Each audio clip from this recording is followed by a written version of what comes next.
Para resolver la primera inquietud, quiero entonces tomar como punto de referencia el concepto que nos ofrece Suárez Tamayo, en el sentido de que los servicios públicos son una función inherente de la función social del Estado, por tener como finalidad la satisfacción de las necesidades colectivas, por estar bajo la regulación, control, inspección y vigilancia del Estado, lo que no significa ni más ni menos que está bajo la responsabilidad y dirección del Estado. Esa percepción se puede reforzar con el sentido que se le dio a la Constitución, ya que en el capítulo quinto, en el título séptimo, precisamente de la finalidad social del Estado, establece el régimen de servicios públicos, el origen o el inicio del régimen de servicios públicos domiciliarios. También el artículo 368, que da vida constitucional al principio de solidaridad a través de la creación de subsidios para los servicios públicos domiciliarios. Veamos cómo también en las diapositivas que compartía el profesor nos queda claro que en el modelo vigente de suministro de servicios públicos, ese suministro corre por cuenta del Estado, por provisión directa o por interpuesta persona, y el cobro se hace con los principios de equidad y redistribución,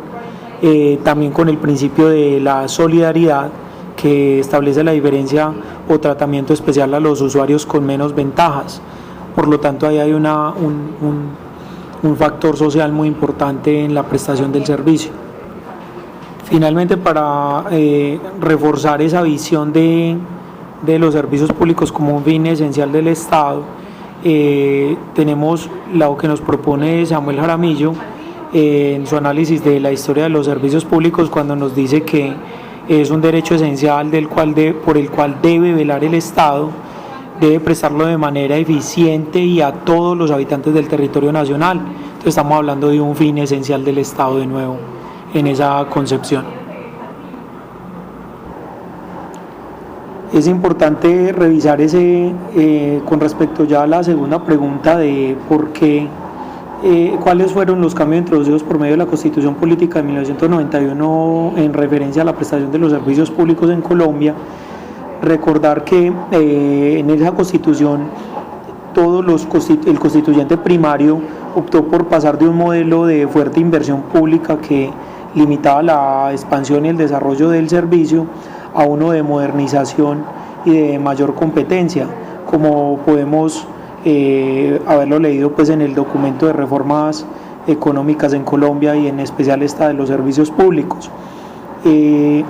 Hay como 4 partes fundamentales que provocaron la reforma. De primer lugar, la Constitución del 91, que es la que vamos a pasar a comentar, las leyes, un periodo legislativo de 1994 muy fuerte en ese cambio de esa regulación, y los posteriores decretos del gobierno fueron otra etapa, y ya de ahí en lo adelante las resoluciones de las comisiones reguladoras.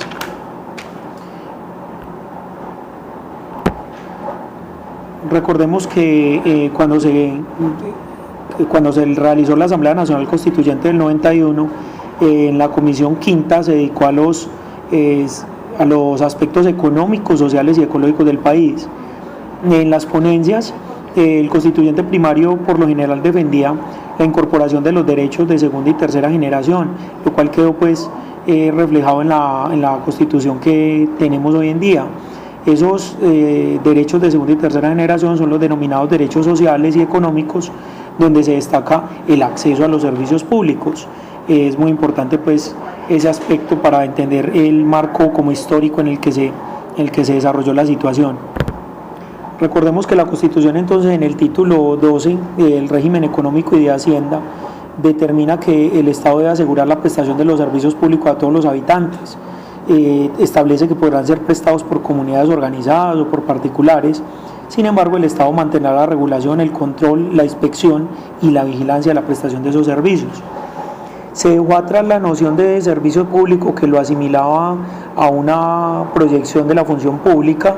y se opta por un nuevo servicio público basado en un modelo competitivo, a la vez libre e intervenido por el Estado. Entonces vamos a observar cómo la Constitución determina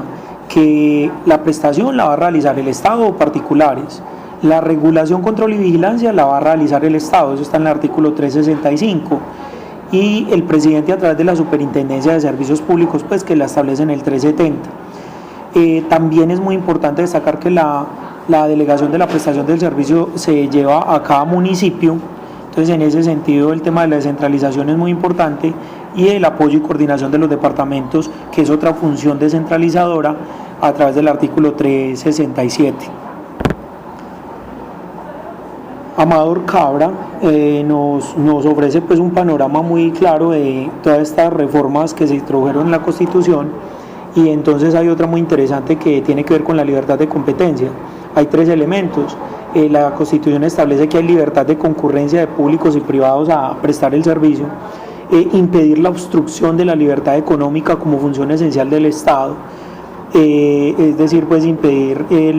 que a alguien no se le permita ser parte de la prestación de servicios públicos, sancionar las prácticas restrictivas de la competencia, es decir, una ley, establecer leyes antimonopolio, lo ordena la Constitución, y en efecto pues después esto se fue implementando como ya fue mencionado. Otro punto que quiero resaltar del alcance que le dio la Constitución a la prestación de servicios públicos es la participación de los consumidores, el artículo 369, cómo los usuarios participan en la gestión y fiscalización de las empresas prestadoras de servicios públicos, y un elemento esencial que conllevó a esto fue, tal vez de las lecturas pues conjuntas se puede intuir que fueron las protestas sociales alrededor de los servicios públicos tan importantes que hubo en los 70 y los 80 en Colombia. Entonces por eso se busca que el usuario participe ya mucho más de ellas. Esto nos lleva al tema de analizar si hay alguna relación entre la introducción de esos cambios de la Constitución del 91 con el modelo de nueva gestión pública. Veamos pues cómo la primera puntada es esta de la libertad de competencia con la que terminaba el tema anterior, y entonces vamos a tomar parte del análisis de los documentos donde nos señalaba en las diferentes reformas. Amador Cabra nos decía que era relevante señalar que los artículos 367 sobre competencias, calidad, cobertura y financiación del régimen tarifario, el 369 relacionado con los deberes y derechos del usuario y la responsabilidad de los municipios, y el 370 sobre intervención y control del Estado, deben analizarse en concordancia con los artículos 333 acerca de la libertad de empresa y de competencia, y el 334 sobre la intervención económica, que es la razón por la que se constituyó el desarrollo de esos artículos. Ahora bien, miremos, el Banco Mundial y el Banco Interamericano de Desarrollo en los 80 y los 90 tenía una relación comercial muy interesante con el país, y era pues la financiación de la infraestructura de servicios públicos. En esa época ellos empezaron a llamar la atención sobre la regulación, la mezcla de funciones que tenía el Estado como prestador y regulador de los servicios públicos. Y justo en esa época se podía ver pues cómo Inglaterra y Nueva Zelanda y algunas economías pues desarrolladas implementaban el modelo de nueva gerencia pública, que incluía dentro de sus pilares fundamentales el tratar de que el Estado no desarrollara esas actividades en las que no era, esos monopolios en los que no era tan competitivo y en los que no se lograba el objetivo final, que era pues servirle al ciudadano y atender al ciudadano en la forma adecuada. Si se quiere, puede afirmarse que entonces la escuela neoliberal logra rebatir o logra contrariar esa costumbre que se tenía en el país relacionada con la prestación de los servicios públicos en una forma pues en el modelo weberiano, que era el que nosotros analizábamos en el tema anterior. Si revisamos el análisis que hace Jaramillo sobre los 120 años de servicios públicos en Colombia, observamos que el modelo de prestación del servicio público obedecía totalmente a esa escuela antigua de pensamiento primero de un Estado pues paternalista, un Estado grande, lleno de funcionarios de que caía en muchas ineficiencias, como lo narra en la historia del recuento que hace la empresa de servicios públicos de Bogotá, la incapacidad del Estado para cobrar unas tarifas adecuadas y para mantener las coberturas adecuadas. Era un modelo de prestación de servicios basado en jerarquías, una administración totalmente jerárquica, prestado monopólicamente por el Estado y sin ningún principio pues, de organización administrativa que estuviera como en la senda de la eficiencia y el logro de la eficacia en la prestación y ampliación de la prestación del servicio. Por el otro lado, es claro que la prestación de servicios estaba totalmente centralizada, estaba a cargo del gobierno nacional. Es curioso porque en algunas de las lecturas se puede intuir que quizás los paros y las protestas sociales se volvieron un problema para el gobierno central y que pues automáticamente con la implementación de la descentralización también se logró distraer la atención de los usuarios a que no se volviera un problema recurrente de protesta en contra del gobierno nacional, sino que ya cada territorio se encargara de atender esa protesta y esa reclamación. Además se introduce pues un espacio más adecuado que el de las protestas y es la participación en la gestión y fiscalización de la prestación de los servicios públicos a través pues, de mecanismos reales de participación, donde los ciudadanos a través de sus vocales de control pueden hacer un seguimiento más cercano a la prestación del servicio y a temas tan delicados como el tarifario.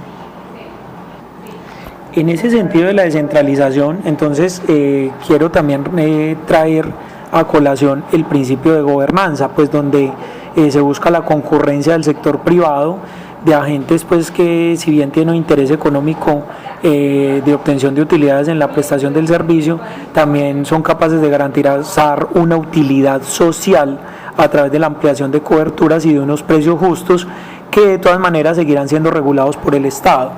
También es un modelo de descentralización. Los autores nos dejaban y coincidían todos en que era una descentralización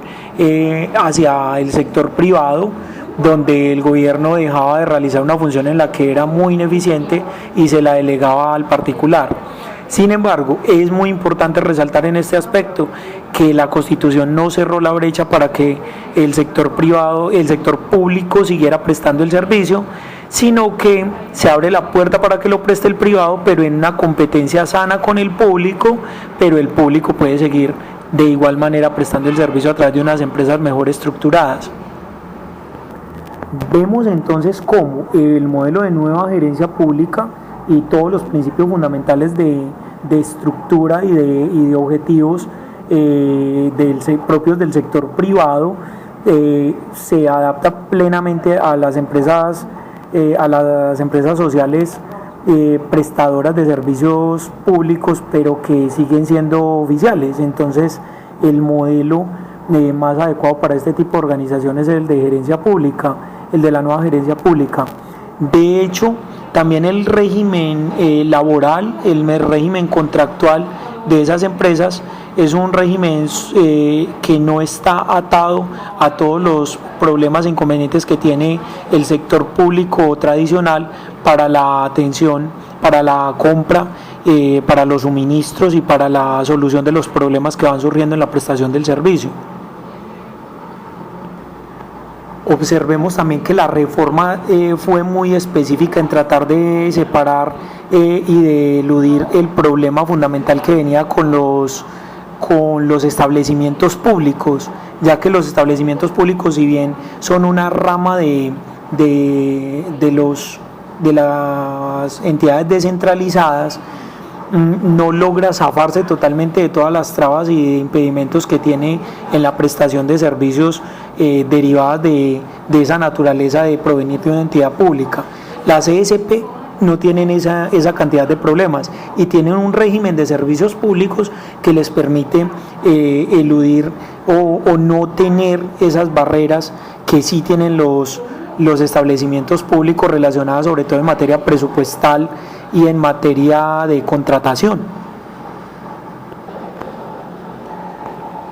Bueno, la tercera pregunta está relacionada con entender si la cuarta pregunta está relacionada con entender cuál fue el papel del gobierno central y de los gobiernos locales en la entrega y prestación de los servicios públicos en Colombia. Y luego hay otra profundización sobre cuáles fueron las consecuencias de esa evolución del poder en materia de prestación de servicios. Ya lo decía yo en la parte de análisis inicial, que el gobierno central quizás tenía una de las motivaciones una de las motivaciones principales que tiene para el cambio de modelo es su incapacidad de responder oportunamente y efectivamente por las demandas que tenían los usuarios de servicios públicos en Colombia, su incapacidad para administrar todos los servicios en general. Podíamos hacer lectura y un recuento de cómo en el tema del sector eléctrico se llegó a puntos tan extremos como el del apagón de 1992 y 1993. También en el tema de la cobertura de agua potable y saneamiento básico, como los municipios pequeños, municipios de 10.000 a 40, 50.000 habitantes, tenían problemas serios de abastecimiento y problemas de cobertura que apenas a estas alturas estamos tratando de solucionarlos, y ni qué decir de los municipios alejados y de las zonas rurales donde pues la inversión realmente no estaba llegando por cuenta de una organización burocrática exagerada que estaba viviendo de unos créditos externos a partir de los cuales se hacían las inversiones sin ninguna contraprestación por parte de los gobiernos locales ni por parte de los usuarios. Y esto aunado al problema de la crisis financiera, el incremento de los tipos de interés por parte de la banca multilateral, llevó a un colapso total del sistema en los años 70 y 80, donde se veía ya que la deuda externa y el compromiso de deuda adquirida con la banca internacional para invertir en la ampliación de la cobertura de los servicios públicos se tornaba insuficiente, y en términos reales incluso se llegaba a pagar mucha más plata a través de intereses y cuotas que la que se recibía para inversión a nivel nacional. En la historia también le podemos sumar a eso que el gobierno central fue bastante ineficiente a través de sus agencias, al no ser capaz de hacer las inversiones de una manera pues eficiente, las inversiones en infraestructura. Ahí está el caso del Guavio, y se citan muchos más pues de ineficiencia en la prestación, en la organización de la infraestructura para prestación de servicios, como también lo pudimos ver pues en el caso de la empresa de acueductos de Bogotá, la ineficiencia en la capacidad de generar los procesos de suministro de energía por parte de la una y de agua por parte de la otra, una carencia de producción de energía que nos llevó al apagón, y una sobreproducción de agua en Bogotá durante muchos años que los llevó a pérdidas totales por conexiones ilegales y por otra cantidad de variables, donde se producía más del agua que se distribuía, ya que una mala gerencia se enfocaba en la compra permanente de activos y no en la expansión de redes y en la entrega del acueducto del alcantarillado en las casas, que era donde se requería. De otro lado, el papel ineficiente en el pasado de las empresas públicas, tanto de nivel nacional como local, se vio en el perfil de los trabajadores y de los líderes, de los gerentes que se ponían al mando de esas organizaciones. Hay una cantidad de historias de cambio permanente de gerentes, de convenciones colectivas y de sindicatos que hacían totalmente inviables esas organizaciones, y cómo el gobierno central trataba como de combatir esas ineficiencias a nivel local a través de unas instituciones también burocráticas, pero con exceso de burocracia, con exceso de trabajadores y empleados, que lo que hacían era pues centralizar el problema, no incrementar las soluciones y mejorar el perfil de esas empresas prestadoras de servicios, sino por el contrario, volver más complicado el panorama y la ineficiencia por parte de los prestadores de servicios públicos. El nuevo papel que asume el gobierno central y los gobiernos locales es el de garantizar la prestación del servicio. Ahora no es la prestación del servicio, sino vigilar, coordinar y garantizar la prestación del servicio. Vemos pues ya hacíamos el recuento como el gobierno central a través de la superintendencia de las comisiones reguladoras tiene unas facultades de garantizar pues las condiciones de mercado ideales y la protección de los usuarios de los abusos por parte de las empresas y también de mantener una sana competencia entre las empresas. Vemos cómo a los municipios se les asigna totalmente la función de garantizar la prestación de los servicios públicos a nivel local, de establecer también esas zonas de cobertura para las empresas públicas y privadas que quieran llegar a prestar los servicios. Observamos un importante papel por parte de los departamentos en el tema de la coordinación y del acompañamiento a los municipios en la prestación de esos servicios, lo cual en Antioquia es un buen ejemplo donde se ha visto cómo el departamento ha apoyado pues a las empresas de servicios públicos en épocas recientes y ha fortalecido institucionalmente esas empresas de servicios públicos públicas, quizás pues porque las privadas no necesitan ese tipo de acompañamiento, y cómo los municipios han ido asignando poco a poco las zonas adjudicándole a las empresas privadas y a las mixtas la prestación de los servicios, que se ha visto un cambio grandísimo en materia de saneamiento básico, de saneamiento ambiental, en el manejo de rellenos sanitarios y de control de las basuras y barrido de calles, y también se ha visto una mejora importante en la cobertura de los servicios de telefonía y de energía eléctrica, que ya en el nuevo modelo no cargan con las ineficiencias que tenían esos cuerpos burocráticos centralizados. Podemos hablar entonces de que los roles y las facultades se han redistribuido de manera inteligente frente a la posibilidad de que las empresas públicas que sean eficientes en la prestación del servicio, como el caso de las empresas públicas de Medellín y en algunos aspectos las empresas públicas de Bogotá y muchos otros ejemplos de empresas eficientes, sigan prestando ese servicio. Las juntas administradoras locales de las juntas de acueducto y alcantarillado rurales ahora vienen desempeñando un papel interesantísimo a nivel rural en Colombia, donde ya las juntas de acueducto reciben los acueductos por parte de las inversiones que hacen los municipios, los acueductos rurales, y siguen contando con acompañamiento del Estado a través de los programas de desarrollo institucional o de fortalecimiento institucional para que se hagan las mejoras y se haga un mantenimiento adecuado de los acueductos. También el usuario se ha educado en la medida en que es necesario hacer algún tipo de contribución para garantizar que el servicio se preste eficientemente. Y uno de los papeles fundamentales también que sigue cumpliendo tanto el gobierno central como los gobiernos locales es en el tema de redistribución del ingreso y sobre todo en el tema de solidaridad derivado tanto de los subsidios cruzados como de los subsidios directos en la prestación de algunos servicios. Podemos también decir que hay otro sector descentralizado que no tiene que ver directamente con los gobiernos locales, pero sí con el gobierno central, cuando delega también la prestación de servicios en el autoabastecimiento de algunos sectores industriales. Entonces esos sistemas de autoabastecimiento de energía eléctrica, por ejemplo, cambian de forma interesante también el papel de los gobiernos en la prestación del servicio, puesto que los gobiernos locales y departamentales, sobre todo los locales que contaban con sus empresas de servicios públicos, que se vieron abocadas a perder clientes, entre comillas, que ahora se autoabastecen, tuvieron que centrar sus esfuerzos en prestar un servicio adecuado y expandir las redes para la población pobre y vulnerable, que es la que realmente necesita su intervención, la de los gobiernos locales, y dejó de tranquilizarse con esos clientes amarrados que tenía, si me permite la palabra, que eran los grandes productores industriales, quienes también estaban para los 90 cansados de la ineficiencia de los cortes de energía permanentes, pues por ejemplo en el tema de energía eléctrica.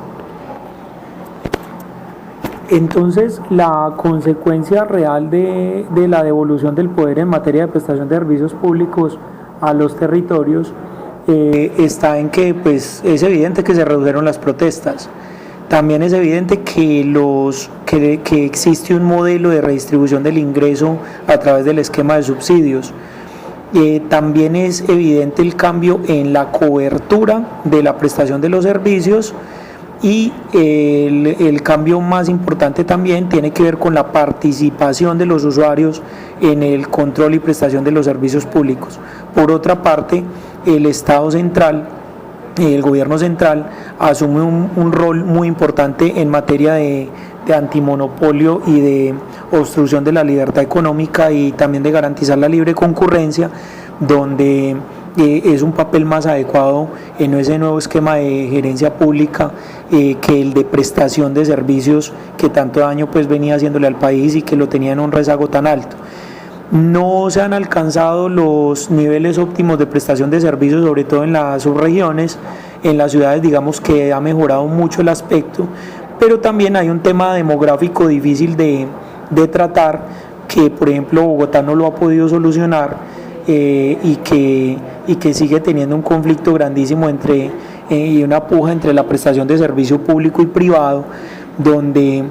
hay aspectos negativos también de esas concesiones que se han hecho, no solo en Bogotá, sino también en algunos territorios. Hay concesiones que son de criticar, como por ejemplo las concesiones relacionadas con alumbrado público en muchas regiones del país. Son concesiones amañadas, son concesiones que dejan en desventaja a los municipios en el largo plazo, aunque en el corto plazo fue un excelente negocio también en materia de iluminación en los territorios. Hay otras concesiones más interesantes y de pronto con mejores resultados, como las que se han hecho en materia de manejo eficiente de los residuos sólidos, el tema de saneamiento ambiental, y